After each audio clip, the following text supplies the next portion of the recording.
शेतकरी बंधूंनो नमस्कार. लोकशिवारच्या या नवीन भागामध्ये मी तेजस कोल्हे आपलं स्वागत करतो. माझ्यासोबत आज प्रथमेश घोरपडे. नमस्कार मित्रांनो, टोमॅटोची लागवड करण्याचा हा एक हंगाम आलेला आहे आणि आता जे काही सध्याचे बाजारभाव आहेत टोमॅटोचे तेही चांगले. गेल्या 1-2 वर्षाचा जर विचार केला तर निश्चितच शेतकऱ्यांचे म्हणावे असे पैसे नाही झाले. टोमॅटोमधून जो आर्थिक नफा व्हायला पाहिजे किंवा जी काही मिळकत व्हायला पाहिजे ती झाली नाही आणि त्यामुळे टोमॅटोकडून असणारे शेतकऱ्यांच्या जे काही अपेक्षा आहेत तर त्या खूप भंग झाल्यात. आणि गेले 2 वर्ष ही परिस्थिती राहिल्यामुळे या वर्षीची परिस्थिती काय राहील किंवा कशा पद्धतीने आपल्याला टोमॅटोचं नियोजन करता येईल याविषयी आजच्या या व्हिडिओमध्ये आपण जाणून घेणार आहोत. मित्रांनो, आपण लोकशिवारच्या या चॅनलला सबस्क्राईब केलं नसेल तर सबस्क्राईब जरूर करा. कारण का तर नवनवीन जे काही विषय आहेत तर त्याची माहिती आपल्याला इथे मिळेल आणि आपल्याला शेतीचं नियोजन करत असताना काय काय गोष्टींचा विचार करायचा आहे तर त्याचा एक थोडासा अँगल आपल्याला मिळून जाईल. लोकशिवारच्या या चॅनलला सबस्क्राईब करा, परंतु हा व्हिडिओ आपण शेवटपर्यंत पहा. कारण का तर टोमॅटो विषयी जे काही आजची चर्चा आहे प्रथमेश आणि आम्ही जे काही करत आहोत तर त्या चर्चेमधून आपल्याला काही प्रश्न, आपल्याला काही शंका, आपल्याला काही अनुभव असतील तर तेही कमेंट करता येतील आपल्याला आणि त्याचा फायदा इतर सर्व शेतकरी बांधवांना. म्हणून आपण हा व्हिडिओ शेवटपर्यंत अवश्य पहा. प्रथमेश, कशा पद्धतीने यावर्षी आपल्याला टोमॅटोचं नियोजन करावं लागेल? कारण का तर जसं आपण पाहिलं गेल्या 2 वर्षात तर म्हणावं असं काही झालंच नाही. मग आता शेतकऱ्यांनी भांडवल टाकायचं, टोमॅटोचं पीक घेत असताना ₹1,00,000-1.5 लाख भांडवल कुठं जातं कळत पण नाही आणि हे सगळं होऊन हातात काय राहत नाही. तर कशा पद्धतीने आपल्याला पुढे जायला लागेल आणि काय नियोजन करावं लागेल तर त्याविषयी आपण सुरुवातीला काय सांगाल? बरोबर आहे शेतकरी मित्रांनो.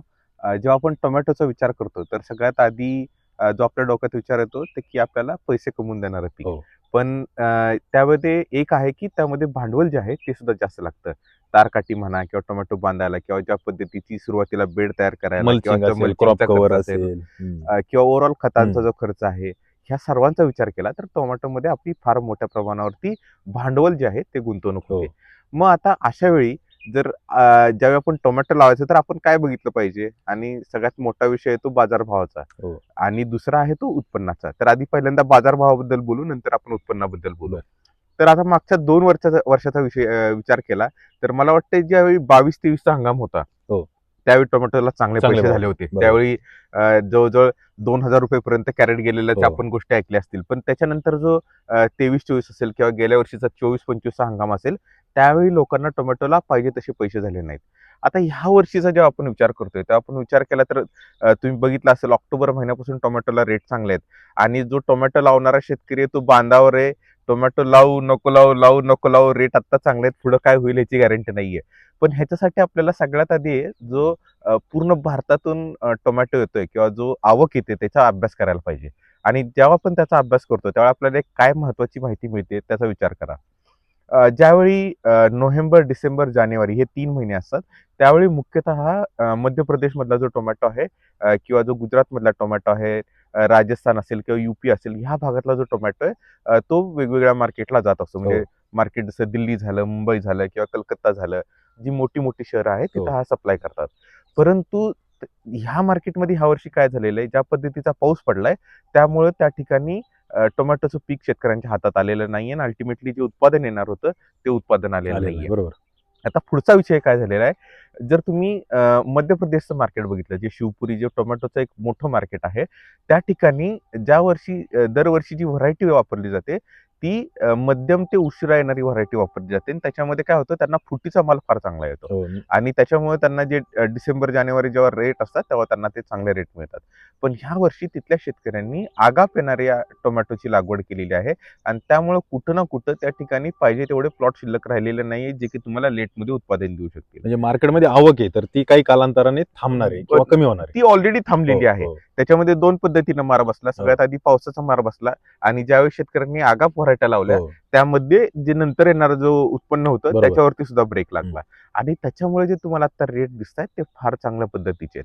आता तुम्ही म्हणाल, अरे तुम्ही सांगताय ते बरोबर आहे, पण आता पुढं काय होणार आहे? जर आता तुम्ही नंतरचा विचार केला, जो ऑक्टोबर, नोव्हेंबर आणि डिसेंबरचा जर विचार केला तर त्यामध्ये ज्या लागवडी झाल्या पाहिजेत त्या तेवढ्या प्रमाणात होत नाहीत. ज्या प्रमाणात भारतामध्ये कन्झम्पशन आहे किंवा ज्या पद्धतीनं त्याचा टोमॅटो वेगवेगळ्या उपयोगात वापरलं जातं त्या पद्धतीच्या या लागवडी झालेल्या नाहीयेत आणि जो आमचा अंदाज आहे की 15 एप्रिल पर्यंत टोमॅटोचे रेट खाली येणार नाहीत. आज जवळजवळ आपण जानेवारी महिन्याच्या मध्यात आहोत आणि अजून सुद्धा रेट 40 रुपये प्रत्येक किलो किलोला किंवा आहे. 800 ते 900 रुपये कॅरेटला आहे. जिथं माल चांगला आहे तिथं 1000 रुपये कॅरेट सुद्धा रेट मिळत आहेत. आणि अशा परिस्थितीमध्ये येणाऱ्या काळामध्ये हे रेट 1500 ते 2000 रुपये झाले तर आश्चर्य वाटायची गरज नाहीये, कारण त्या पद्धतीची आवक बाजारात नाहीये. मग आता जर आपल्याला 15 एप्रिलचा जर टोमॅटोचा हंगाम लावायचा असेल किंवा त्या टायमिंगला जर टोमॅटो बाजारात आलेलं असलं पाहिजे, तर आपल्याला लागवड कशी केली पाहिजे? आता ह्याच्यामध्ये 2 गणित आहेत. पहिलं गणित की ज्यावेळी तुम्ही टोमॅटो जर लवकर लावला तर तो आपल्याला माल लवकर मिळणार आहे आणि ज्यावेळी बाकीच्यांचे टोमॅटो चालू होतील त्यावेळी आपला टोमॅटो मध्ये जेव्हा 5-6 तोडे झालेले असतील त्याच्यावेळी आपला तो टोमॅटो थोडा ब्रेक किंवा फुटीच्या अवस्थेत असेल हो. आणि परत आपला जो फ्लश येणार आहे, जेव्हा बाकीच्यांचा माल कमी होईल त्यावेळी जो परत आपला फ्लश येणार आहे, त्यामध्ये आपल्याला दुसरा जो आपला फ्लश आहे त्याचा माल घेता येणार आहे. हो. आणि त्याच्यामुळं कुठं ना कुठं जर आपण 26 जानेवारीचा जर हंगाम गाठला तर मला वाटतं की टोमॅटोमध्ये फार चांगल्या पद्धतीनं पैसे होऊ शकतात ह्या वर्षी आणि त्या दृष्टीनं आपल्याला विचार करायची गरज आहे. नक्कीच सगळ्यात महत्वाची गोष्ट जी इथं प्रथमेश यांनी नमूद केली की बाजारामध्ये आवक कशी राहणार आहे आणि मागणी, हे कोणत्याही पिकाचं गणित म्हणजे बऱ्याचशे व्हिडिओ आपण लोकशेअरच्या बरोबर. माध्यमातून बनवले. बाजारभावाचा अंदाज शेतकरी विचारत असतात, कमेंट करत असतात की याचं आत्ता लावलं तर बाजारभाव काय राहतील. तर मित्रांनो, हे फक्त आणि फक्त मागणी आणि पुरवठ्यावर अवलंबून. बरोबर. मग आता जसं मध्य प्रदेशचा मुख्य हंगाम होता, तो संपल्यानंतर आपला महाराष्ट्राचा असेल किंवा कर्नाटक असेल, ह्या 2-3 राज्याच्या हंगामावर टोमॅटोचा बाजारभाव अवलंबून आहे. आणि जे प्रथमेश यांनी गणित सांगितलं त्यानुसार आपल्याला हे नियोजन करणं गरजेचं आहे. आता मला असं वाटतं प्रथमेश की आपण जर समजा आता इथून पुढे 26 जानेवारी असेल किंवा फेब्रुवारी पर्यंत असेल, म्हणजे महाशिवरात्रीपर्यंत मोठ्या प्रमाणात लागवडी होऊन जातात, तर त्या दरम्यान आपण कोणत्या वाहनाकडे गेलं पाहिजे त्यावर आपण बोलूया. थोडंसं त्याच्या आधी मी ते सांगायच्या आधी मी थोडंसं सांगेन. जर आपण लागवडीचा हंगाम बघितला, जर आपण प्रत्यक्ष महाराष्ट्रासाठीचा जर विचार केला तर सगळ्यात आधी जी सुरुवात होती ती आपली नाशिक भागातल्या घोटी किंवा जो इगतपुरी तालुका आहे तिथून चालू होतं. पण जर ह्या वर्षीचा आपण अंदाज बघितला तर जो काही पाऊस तिथं लांबलेला आहे तिथं भात पिकावरती टोमॅटो लावलं जातं आणि जवळजवळ त्यांचा जो हंगाम आहे तो साधारणतः 1.5 महिना उशीर झालाय. त्यामुळे जो महाराष्ट्रात आता सगळ्यात आधी टोमॅटो जो मोठ्या प्रमाणात येणार आहे तो नाशिक मधून येणार आहे, पण त्याचं पण क्षेत्र फार लिमिटेड असतं, कमी असतं, जे की पूर्ण महाराष्ट्राच्या जी डिमांड आहे किंवा जी भारताची डिमांड आहे त्याला पूर्ण करू शकत नाही. संगमनेरचा काही भाग येईल, नाशिकचा काही भाग येईल, बरोबर. मग त्याच्यानंतर तुमची संगमनेरची लागवड होते, त्याच्यानंतर नारायणगावची लागवड होते, त्याच्यानंतर तुम्ही जसं जसं खाली सरकल सातारा, कोरेगाव, फलटण, सांगली ह्या पट्ट्यामध्ये लागवड केली जाते. तर असा आपला नेहमीचा क्रम असतो. आणि जर त्याचा तुम्ही विचार केला तर शेतकऱ्यांचे काही ठोकताळ आहेत. म्हणजे काही भागात 26 जानेवारीला लागवड होते, काही भागात तुमची पाडव्याची लागवड होते, काही भागात तुमची महाशिवरात्रीची लागवड होते आणि त्या पद्धतीनं लोक त्यांनी आपापले टप्पे तयार करून ठेवलेले आहेत. तर आमचा तुम्हाला एक जो सजेशन असेल किंवा जे काही सांगणं असेल तर जेवढ्या लवकर तुम्हाला टोमॅटो लावता येईल तेवढी तुम्ही लागवड करा, जेणेकरून तुम्हाला जो हा रेट आहे तो तुम्हाला चांगल्या पद्धतीनं पकडता येईल. मला असं वाटतं की आता जर रोपं वाटिकेत आपण ऑर्डर दिली येस तर साधारण 20-25 दिवस आपल्याला रोपं मिळतील. बरोबर. आणि तोपर्यंत थंडी बऱ्यापैकी कमी झालेली असेल आणि जर त्याची पुनर्लागवड केली तर आपला प्लॉट सक्सेस व्हायला काही अडचण येणार नाही. बरोबर. पण आता राहिला विषय असा की जास्त कालावधीचा वाण निवडायचा की कमी कालावधीचा निवडायचा, तर त्याविषयी आपण मला वाटतं इथं बोलणं गरजेचं. बरोबर. आता जो अलीकडचा ट्रेंड आलाय त्याच्यामध्ये काय झाले शेतकऱ्यांना की आपल्या इथं देशी आणि जो अंडाकृती आहे अशा दोन्ही पद्धतीचे टोमॅटो आपल्या इथं मागणी वाढायला लागली. कारण ज्या देशी व्हरायटी आहेत त्यांची जी किपिंग क्वालिटी आहे किंवा ट्रान्सपोर्टेबिलिटी आहे, लांबच्या मार्केटला जायची जी क्षमता आहे त्याची ती फार चांगल्या पद्धतीने वाढली आणि त्याच्यामुळे शेतकरी आता दोन्ही लावायला लागले. खरं तर हे देशी म्हणजे हायब्रिडच आहे, बरोबर, पण त्याचा जो आकार आहे त्यामुळे देशी म्हणलं जातं. तर आता जेव्हा आपण वाणांचा विचार करायचा आहे तेव्हा आपण पहिल्यांदा अंडाकृती जी आपले हायब्रिड टोमॅटो आहेत त्यांचा पहिल्यांदा चर्चा करू आणि त्याच्यानंतर जे आपले देशी दिसणारे टोमॅटो आहेत त्यांचा विचार करू. जर आता अंडाकृती दिसणारे जे वाण आहे त्याचा जर विचार करायचा झाला तर सगळ्यात पहिल्यांदा विषय येतो सेमनीस कंपनीचा. त्याचं जे हायब्रिड आहे त्याचं नाव आहे अथर्व. ते मोठ्या प्रमाणावरती महाराष्ट्रात लावलं जातं. जर तुम्ही नारायणगावचा पट्टा बघितला किंवा संगमनेरचा पट्टा बघितला, अकोल्याचा पट्टा बघितला किंवा साताऱ्याचा पट्टा बघितला, इथं क्रमांक 1 वरती अथर्वची लागवड केली जाते. आणि अथर्वची खासियत काय आहे, अथर्वचे जे उत्पन्न आहे ते लवकर चालू होतं. जे सुरुवातीचे तुमचे 3-4 तोडे असतात त्याच्यामध्ये फार चांगल्या पद्धतीचं तुम्हाला उत्पन्न मिळतं. त्याचा जो फळाचा जो त्याची जी साईज आहे ती साधारणतः 95 ते 110-120 ग्राम पर्यंत त्या फळाची साईज जाते आणि त्याच्यामुळे कुठं ना कुठं आपल्याला फार चांगल्या पद्धतीचं उत्पादन मिळतं. हम्म. आता जे शेतकऱ्याचं कॉमन कॉन्सेप्ट म्हणजे ही आहे की अथर्व व्हरायटी सर्वसाधारण मॅनेजमेंटसाठी चालते. कारण त्याचं जे प्लांट आहे ते सेमी डिटर्मिनेट आहे, जास्त उंच वाढत नाही. त्याच्यामुळे जर सिंगल तारेवर कुणाला नियोजन करायचं असेल तर त्यांनी अथर्व व्हरायटीचं सिलेक्शन आपण करू शकतो, ज्याच्यामध्ये एक सिंगल तारेच्या ह्याच्यावरती किंवा मीडियम मॅनेजमेंटमध्ये ही व्हरायटी चांगलं उत्पादन देते. ते एक झालं. त्यानंतर ज्याला रिले क्रॉपिंग म्हणजे बरोबर. टोमॅटोवर काही कारलं, दुसरं पीक दोडका, लावायचं. दुधी वगैरे असं नियोजन असेल त्यांना अथर्व चालेल. बरोबर आणि दुसरं असं का ज्यांच्याकडे पुढे जाऊन पाण्याची शाश्वती कमी, बरोबर म्हणजे एक साधारण 3-4 महिन्यानंतर आपल्याला माहित नाही काय होईल परिस्थिती, बरोबर तर त्यांच्यासाठी एक अथर्व योग्य राहील. योग्य राहील. बरोबर. पण ह्याच्यामध्ये सगळ्यात जे जो शेतकऱ्यांचा अनुभव असा आहे की जर तुम्हाला जास्त वेळपर्यंत चालवायचे हो. असेल तर तुम्हाला अथर्व जास्त वेळ चालणार नाही. नाही चालत. बरोबर. त्याचं जे उत्पादन आहे ते सुरुवातीच्या काळात फार चांगलं मिळेल. हो. तुम्हाला 7-8 तोडे चांगले मिळतील आणि त्याच्यानंतर कुठे ना कुठे त्याचं साईज बारीक होणे आहे हो, किंवा बरोबर. उत्पन्नाची जी क्षमता आहे ती कमी होत जाईल आणि तेवढ्या पद्धतीनं उत्पादन आपण अथर्व मधून घेऊ शकता. तर त्यामुळं आपण आपली जी गरज आहे ती ओळखा आणि त्या पद्धतीनं आपल्याला नियोजन. कुठल्या व्हरायटीचं नियोजन करायचे ते आपण ठरवू शकतो. जर अथर्व कमी कालावधीसाठी तर मग आता थोडंसं त्याहून जास्त कालावधीसाठी काय आपण बरोबर. विचार करू शकतो? आज जर आपल्याला असा विचार करायचा की नाही आपल्याला जास्त हंगामापर्यंत हो. चालवायचे आहे, हो. ज्या शेतकऱ्यांना उत्पन्न काढायचे, कारण हा. टोमॅटोमध्ये 2 गणित असतात. एक तर तुम्हाला बाजारभाव भेटला पाहिजे किंवा आपल्याला उत्पन्न चांगलं हा. काढता आलं पाहिजे. आणि जेव्हा आपण उत्पन्नाची गोष्ट करतो तर शेतकरी साधारणतः 1500 कॅरेट पासून 3000-4000 कॅरेट पर्यंत लोक विचार करतात. आणि जर अथर्व आपण बघितलं तर अथर्व तुम्हाला सुरुवातीच्या ब्रॅकेटमध्ये 1500 ते 2000 कॅरेट आपण एकरी काढू शकतो त्यामध्ये. पण आपल्याला जास्त उत्पन्न काढायचं तर त्याच्यासाठी अडवांटा कंपनीची ADV 575 नावाचा जो वाण आहे तो फार चांगल्या पद्धतीनं काम करतो.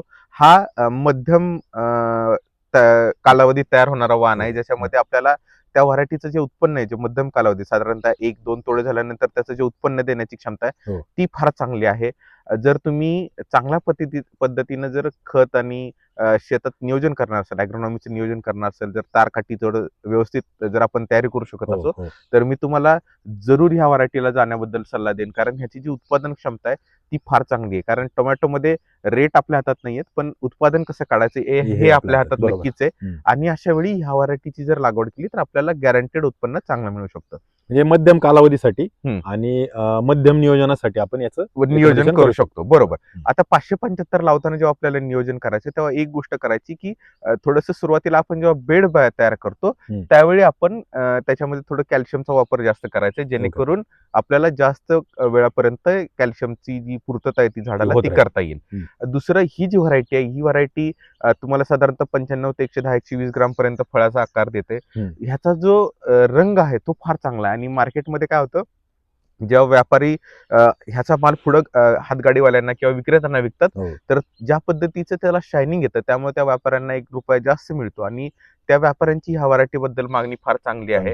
आणि त्याच्यामुळे कुठं ना कुठं बाजारपेठेत जेव्हा 575चा माल जातो तर शेतकऱ्याला ₹1 जास्त त्या मालामध्ये मिळतो. जर दुसऱ्याचा विचार केला की बाबा त्याची व्हायरस टॉलरन्स क्षमता किंवा ह्या पद्धतीवर मला वाटतं अथर्व आणि 575 दोन्ही एकसारख्याच व्हरायटी आहेत. नाही, उलट मी असं म्हणेल की थोडा बाजारात नवीन वाण असला की तो व्हायरस किंवा बाकीचे जे कीड रोग आहे बरोबर तर त्याला जास्त कालावधीसाठी सबळ राहतो. आणि एकदा बाजारात तो खूप जुना झाला की मग शक्यता वाढते. तर त्या अनुषंगाने जर विचार केला तर मला असं वाटतं की हा पर्याय जरा चांगला आहे. बरोबर. ह्याच्यामध्ये जेव्हा जे बाकीचे विषय जे आपला CMV असेल किंवा टॉस्पो असेल ह्याच्याबद्दल कुठलीही कंपनी अजून आपल्याला क्लेम देत नाही. त्याच्यामुळे शेतकरी मित्रांनो हे लक्षात ठेवा की हे जे रोग आहेत किंवा जे त्रास आहेत त्याचं नियोजन आपल्याला कसं करायचं ते आपण पुढच्या व्हिडिओमध्ये त्याच्यावर चर्चा करू. याला एकच आहे, कीड नियंत्रण करणं किंवा कीड कंट्रोलमध्ये ठेवणं. बरोबर. हे एकच आहे, पण त्याच्याविषयी सविस्तर व्हिडिओ मला वाटतं आपण बनवू. बरोबर. कारण का तर टोमॅटोचं येणाऱ्या हंगामामध्ये व्हायरस पासून जर आपण टोमॅटो वाचवलं तरच आपण टोमॅटोचं बाजारात माल नेऊ शकतो आणि विकू शकतो. बरोबर. तर हे झालं 575 बद्दल.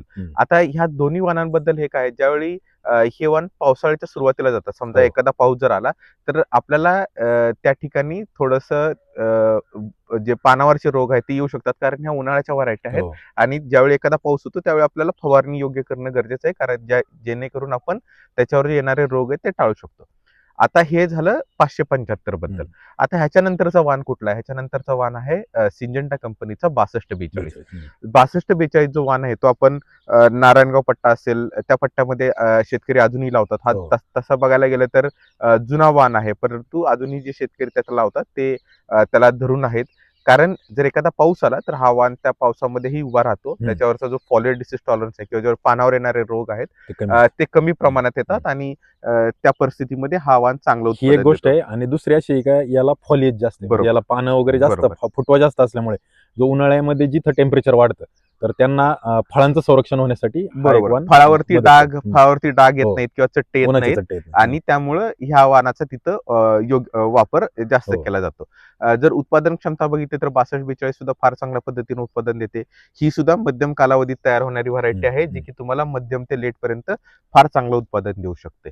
आणखीन जसं की ही व्हरायटी सुद्धा जे TYLCV टॉलरन्स आहे, जे TYLCV व्हायरस आहे त्याच्या प्रती सहनशील आहे. परंतु CMV किंवा टॉस्पोसाठी ही व्हरायटी सहनशील नाहीये. एव्हाना कुठलीच व्हरायटी त्यासाठी सहनशील नाहीये. त्याच्यामुळं आपण ह्याची काळजी घ्यायची आहे. आता हे झाल्या 3 नवीन वाणांची माहिती. पण अजूनही काही शेतकरी आपले 1057 जी व्हरायटी आहे सिंजंटाची ती सुद्धा लावतात. ज्या लोकांचा विश्वास आहे, ही फार जुनी व्हरायटी आहे, पण तरी सुद्धा अजूनही याची उत्पादन क्षमता चांगली आहे. ज्या भागांमध्ये तुम्हाला कमी व्हायरसचं प्रमाण आहे त्या भागामध्ये अजूनही व्हरायटी फार चांगल्या पद्धतीनं काम करते आणि फार चांगल्या पद्धतीनं ह्या वाणाचं उत्पादन मिळतं. त्यामुळं जर आपण टोमॅटो वाणाची जर निवड करणार असेल तर मला वाटतंय हे जे 4 प्रमुख वाण आहेत हायब्रिड म्हणजे अंडाकृती सेगमेंट मधले, ह्याचा आपण नक्की विचार करू शकता. मला असं वाटतं की जास्त कालावधीसाठी जर जायचं असेल तर विरांगचा वगैरे विचार करायला पाहिजे का? कारण शेतकऱ्यांना आता लागवड करून उत्पादन थोडं लेट चालू होईल, परंतु जास्त कालावधीसाठी चालेल. तर अशा परिस्थितीमध्ये नाही, विरांगचा जर विचार केला तर विरांग ही उन्हाळी कालासाठी रेकमेंड केलेली व्हरायटी नाही. जर विरांग जर आपल्याला लावायचं असेल तर ऑक्टोबर ते डिसेंबर महिन्यामध्ये आपण विरांग लावू शकतो. कारण जसं तुमचं तापमान वाढत जातं तर विरांगवरती व्हायरस यायचे जे संभावना ती जास्त वाढत जाते. दुसरं ज्यावेळी आपण उन्हाळ्यामध्ये उत्पादन घेतो तर त्यावेळी कुठं ना कुठं जे विरांगची लेट चालू होतं, विरांगला चालू व्हायला साधारणतः 90 दिवस लागतात आणि त्यावेळी मग आपल्याला त्याची शाश्वती राहत नाही बाजारभाव मिळण्याची. आणि त्यामुळं ह्या कालावधीमध्ये म्हणजे जानेवारी नंतर विरांग मी शक्यतो सांगेन की तुम्ही लावू नका. इव्हन कंपनी सुद्धा त्याला रेकमेंड करत नाही त्या विंडोमध्ये. पण जे विरांगची खासियत आहे त्याचं जे फळ आहे ते म्हणजे एकदम कडक आहे. बाजारामध्ये व्यापारी त्याला ₹2 जास्त देतात. हीच शेतकऱ्यांच्या मनात भावना आहे, म्हणून शेतकरी त्याचा बरोबर. पण प्रामुख्याने करतात. विरांगला तुम्ही लेट घेऊन जाऊ नका, कारण तुम्ही जसं टेम्परेचर वाढायला चालू होतं तसं विरांगवरती व्हायरसचं प्रमाण वाढतं आणि त्यामुळे कुठं ना कुठं जर आपण जानेवारीच्या आधी म्हणजे डिसेंबर एंड पर्यंत जर विरांगची लागवड केली तर तो योग्य कालावधी विरांगसाठी राहील. ओके. मला असं वाटतं शेतकरी बांधवांनो की टोमॅटोचं या वर्षीचं जे नियोजन करायचे तर त्याविषयीची माहिती या व्हिडिओच्या माध्यमातून आणि खास करून अंडाकृती सेगमेंट, मला असं वाटतं की जर आपण देशी प्रकारात जायचं असेल तर त्याही एखादी दुसरी व्हरायटी आपण कशी निवडू तर ते इथं सांगणं जास्त उचित. बरोबर. आज म्हणजे मागच्या 2 वर्षापासून काय झालंय, जे व्यापारी दिल्लीपासून किंवा जे उत्तर भारतातून जे व्यापारी येतात तर त्या ठिकाणी देशी प्रकारचे जे टोमॅटो आहेत त्याची मागणी फार चांगली आहे. गोलाकार टोमॅटो. आणि त्याच्यामुळे काय होतं, ते व्यापारी आपल्या मार्केटमध्ये जे अंडाकृती टोमॅटो आहे त्याच्यापेक्षा जर कुणी देशी टोमॅटो आणलं किंवा जर गोलाकार टोमॅटो आणलं तर त्याला ₹1 रेट जास्त देतात. जर तुम्ही मागच्या नागपंचमीचा हंगाम बघितला असेल तिथेही जर बाकीच्या व्हरायटींना ₹250-300 कॅरेट जर चालू असेल तर त्या व्हरायटीला ₹450-500 कॅरेटला त्यांनी भाव दिलेले आहेत. आणि त्याच्यामुळे कुठं ना कुठं शेतकऱ्यांची एक इच्छा आहे की बाबा आपण देशी किंवा अंडाकृती गोलाकृती टोमॅटो लावावं जेणेकरून आपल्याला ₹2 जास्त मिळतील. पण ह्याचा एक इकॉनॉमिक्स समजणं गरजेचं आहे शेतकरी मित्रांनो. जेव्हा आपण गोलाकृती टोमॅटोचा विचार करतो तर त्याचा सप्लाय जो आहे तो बँगलोर भागातून जे कोलार एरिया आहे, कोलार झालं, मदनपल्ली झालं, त्या भागातून मोठ्या प्रमाणावरती देशीचा सप्लाय केला जातो. ज्यावेळी मार्च महिन्यानंतर म्हणजे त्यांच्या लागवडी आता फेब्रुवारी नंतर चालू होतील आणि त्यांचा जो माल आहे तो साधारणतः 15 एप्रिल नंतर निघायला चालू होईल. ज्यावेळी त्यांचा माल मार्केटमध्ये येतो तर कुठं ना कुठं कारण सप्लाय चेन जी आहे ती कोलारवरून पूर्ण भारतामध्ये चांगली एस्टॅब्लिश आहे.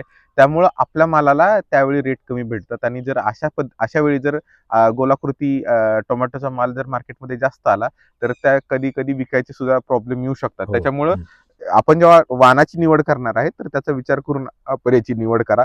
पण जर आपला विचार झाला असेल की बाबा मला गोलाकृती लावायचं. टोमॅटो हा. लावायचे, हम्म. तर त्याच्यामध्ये सगळ्यात जो चांगला ब्रँड आहे त्याचं नाव आहे साहू. हम्म. सिंजंटा कंपनीचा साहू जो टोमॅटो आहे तो फार चांगल्या पद्धतीनं ह्या परिस्थितीमध्ये चालतो. त्याचा जर फळाचा तुम्ही आकार बघितला तर साधारणतः 85 ग्राम ते 100-110 ग्राम हो. आकाराचं गोल आकाराचं फळ येतं. त्याची उत्पादन क्षमता फार चांगली आहे. त्याच्यामध्ये चांगल्या पद्धतीचं लवकर येतो हा वाण आणि जास्त काळापर्यंत टिकतो. हो. बाजारपेठेमध्ये लांबच्या बाजारपेठेमध्ये चालण्यासाठी फार उत्तम पद्धतीने हा वाण चालतो आणि त्याच्यामुळं कुठं ना कुठं पूर्ण भारतामध्ये साहूनं आपलं मार्केट कॅप्चर केलेलं आहे. जर तुम्हाला व्हायरसचा टॉलरन्स बघितला तर साहूमध्ये फार चांगल्या पद्धतीनं व्हायरस टॉलरन्स आहे. ह्याचा जो पानावरती जे रोग येतात, जे पाऊस पडला किंवा जर काही मध्ये आधी अवकाळी पाऊस झाला, त्या पद्धतीमध्ये सुद्धा साहूचं जी सहनशीलता आहे ती फार चांगली आहे आणि त्यामध्ये पण त्याला तो तसे जो अवकाळी पाऊस आहे तो सहन करून जातो. त्याच्यावरती क्रॅकिंग येत नाही आणि चांगल्या पद्धतीनं तो उत्पादन देतो. त्यामुळे कुणाला जर गोलाकृती टोमॅटो लावायचा असेल, तर साहू तुम्ही डोळे झाकून लावू शकता. त्याच्यामध्ये आपल्याला 100% उत्पन्नाची गॅरंटी मिळते. मला असं वाटतं शेतकरी बांधवांनो, आता सगळ्या परिपूर्ण अशा पद्धतीने आपण टोमॅटोचे वाण निवडायचे आणि येणाऱ्या हंगामाला आपल्याला सामोरं जायचंय. बरोबर. तर याविषयीची माहिती आपल्याला लोकशिवारच्या माध्यमातून आम्ही देण्याचा प्रयत्न केला. मित्रांनो, व्हिडिओ आपल्याला कसा वाटला हे कमेंट करून अवश्य सांगा आणि हा व्हिडिओ आपल्या इतर जे काही टोमॅटो उत्पादक शेतकरी बांधव आहेत त्यांना जरूर शेअर करा. आणि मित्रांनो, लोकशिवारच्या चॅनल अजूनही आपण सबस्क्राईब केलं नसेल तर सबस्क्राईब करायला विसरू नका. कारण का, तर अशाच पद्धतीची माहिती किंवा अशा पद्धतीची चर्चा जी आम्ही आपल्यापर्यंत घेऊन येणार आहोत आणि हा आमचा एक छोटासा प्रयत्न आहे, तर त्याला तुम्ही नक्की दाद द्याल अशी अपेक्षा करतो. आणि आता थांबूया. धन्यवाद.